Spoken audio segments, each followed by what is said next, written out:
One of the big problems today is worldliness, that the church isn't living antithetically to the world as she ought.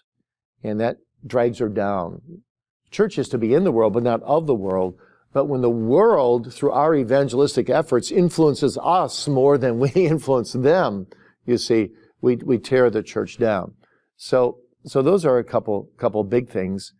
Of course, you can say, in the very present day, we're struggling with issues like critical race theory and things like that.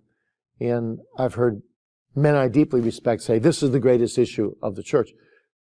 If you take individual trends that come and go, certainly, areas like this are big issues, and the church can be damaged long-term from them.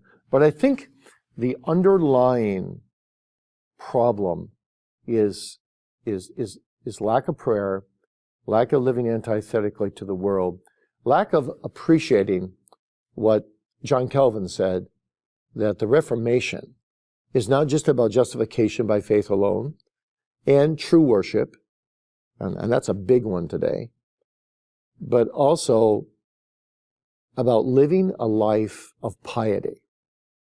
If you said to Calvin today, if you could resurrect him and say, Calvin, you are so pious, I think he'd sit here and hang his head and say, oh, would to God it would be so.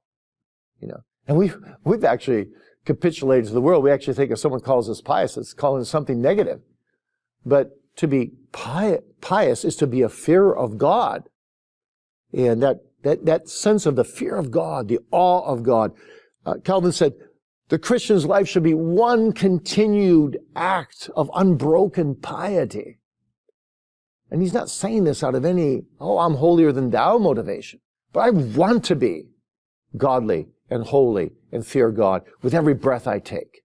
And that attitude is missing in so many churches today. I think that's a problem. I call it experiential Christianity in the sense that we need to experience the doctrines of the Bible and the doctrines of grace in our own soul, not just say, I believe I'm saved and now I go on my way and I fight the social issues of the day. But there's got to be an inner core sanctification or piety or the fear of God that motivates me and that I learn to experience more and more.